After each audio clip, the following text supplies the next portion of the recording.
Inter college Lucknow में 11th में admission लिए मुझे 1 हफ्ता हो चुका था।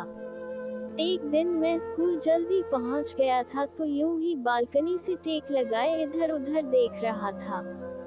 कॉलेज के सामने नंबर 8 बस आके रुकी। मैं बस से उतरते छोटे बच्चों को देखने लगा। उस बस में मेरे क्लास के भी कुछ लड़कियां आते थे। बच्चे उतर चुके था, मैं बस के गेट पे ही टकटकी लगाए था। फिर जो हुआ उसे बयां नहीं किया जा सकता।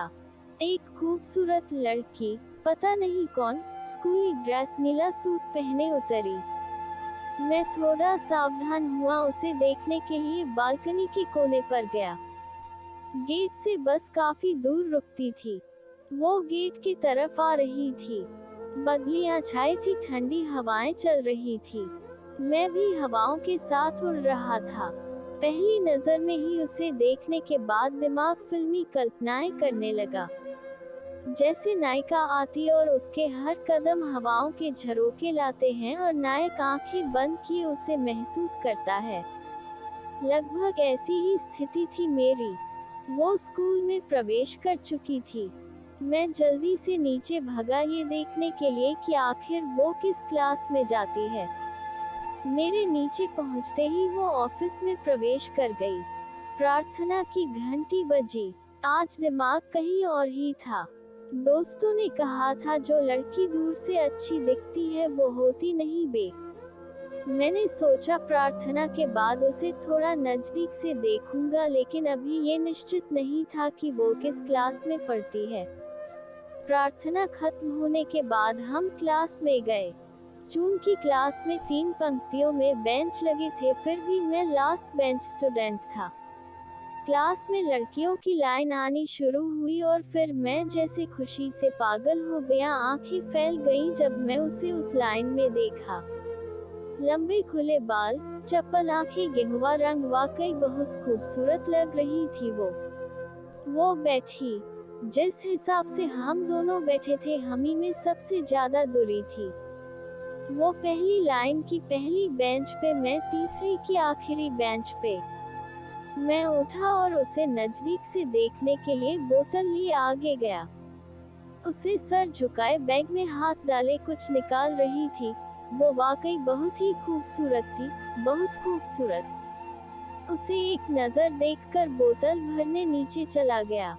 क्लास से बाहर निकलते ही दांत पीसकर यस यस बोले जा रहा था। मुझे ऐसा महसूस हो रहा था मानो मुझे सपनों की रानी मिल गई हो। पानी भर के क्लासरूम में आया। क्लास टीचर आ चुके थे। उसका नाम पता चलने वाला था। फिर भी मैं नाम गैस किए जा रहा था। साबिया, हम, नहीं, सना, हो सकता है, या फिर मेहक।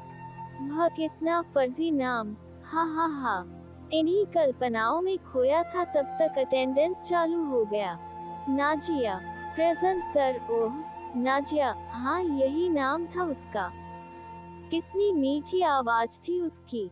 दिमाग में नाजिया नाम को लेकर तोड़ने फोड़ने लगा। नाजिया, छूट मन, ऐसा ही कुछ। आज दिमाग पता नहीं क्यों बचकानी हरकतें कर रहा था। हालांकि क्लास में बहुत से स्मार्ट लड़के थे और मैं तो थोड़ा भी नहीं। ये भी पता था आधा क्लास उसी के पीछे पड़ने वाला है, फिर भी मैं आत्मविश्वास से भरपूर था। दिमाग में बोले जा रहा था, तुम मेरी हो नाजिया। धीरे धीरे दिन बीतते गए। क्लासरूम में उसकी हर एक हरकत पे मेरी नजर होती थी, और हर एक लड़के पर भी कि कौन उसे देख रहा है। अब तक उसका नेचर जान चुका था। बिल्कुल शालीन, रंगीन दुनिया से बिल्कुल हटके, सकारात्मक विचारों वाली, न मोबाइल का शौक। मेरा दिमाग खोया खोया सा रहने लगा था। हालांकि मैं थोड़ा शायर मिजाज था तो उसकी हरकत पे कभी कभी शायरी भी बोल दिया करता था और दोस्त भी वाह वाह रपेट देते थे। कुमार शानू और मोहम्मद रफ़ी के गाने सुनने और गुनगुनाने की आदत से हो गई थी, लेकिन अभी तक उससे अपनी दिल की बात न कह पाया था। 11th की वार्षिक परीक्षा खत्म हुई।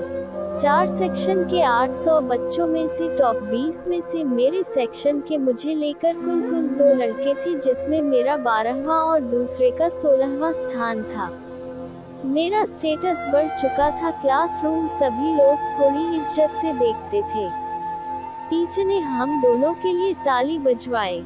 मेरी नजरें बस उसी को निहार रही थी। सब लोग मेरी ओर देखकर ताली बजा रहे थे। इसी बीच नाजिया से मेरी नजरें लड़ जाती और मेरा दिल जोर से धड़क उठता था।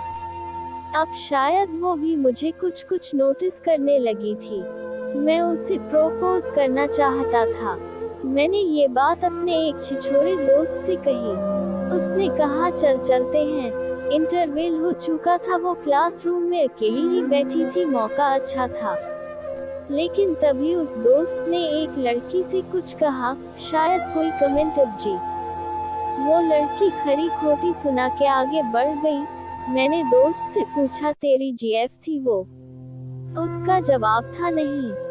ये सब करते नाजिया ने हमें देख लिया था। मुझे बहुत शर्मिंदगी महसूस हो रही थी। गेहूं के साथ खून भी पिस चुका था।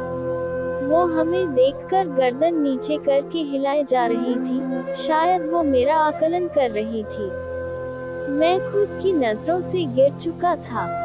बचपन का दोस्त था वो, छिछोरा दोस्त, इसलिए कुछ बोल भी नहीं सकता था। लेकिन मैंने उसे ऐसा आगे न करने के लिए वार्निंग दे दी। उसे भी डायरेक्ट था। एक दिन छिछोरे से कहा, यार जरा उसके बारे कुछ पता करके बताना। दूसरे दिन उसके पास बस एक इंफॉर्मेशन थी, लेकिन जो थी बहुत बड़ी थी। उसे इम्प्रेस करने का उससे अच्छा तरीका कोई न था। मेरे दोस्त के मुताबिक उसे लिखना बहुत पसंद था और स्कूल की वार्षिक पत्रिका में कविता देने वाली थी। मैं आज बहुत खुश था क्योंकि उस समय भी चंद कविताएं मैं भी कर लेता था। मैंने भी अपनी एक क्वालिटी वाली कविता अच्छी खासी फोटो सहित पत्रिका के लिए दे दी। महीने भर बाद पत्रिका सबके हाथों में थी। पत्रिका के मेरे हाथों में आते ही जल्दी उसकी कविता का पन्ना खोजा। ऊपर उसकी हल्की धुंधली सी तस्वीर, नीचे नाम नाजिया, क्लास 12 भी। बारिश पे लिखी गई एक कविता थी। थोड़ी बच्चों वाली टाइप की थी, पर मैं बार उसकी कविता को पढ़ता। हर बार क्लास में अच्छे लेखों और कविताओं की तारीफ हो रही थी। मैंने भी थोड़ी अच्छी लिखी थी तो मेरी भी। नाजिया वही किताब खोले बैठी थी। मैं उसकी तरफ देख रहा था। तभी उसने मेरी तरफ देखा। मुझे समझते देर न लगी कि वो अभी मेरी ही कविता पढ़ रही है। मैं भी उसी की रचना खोले बैठा था। वो कुछ सेकंड तक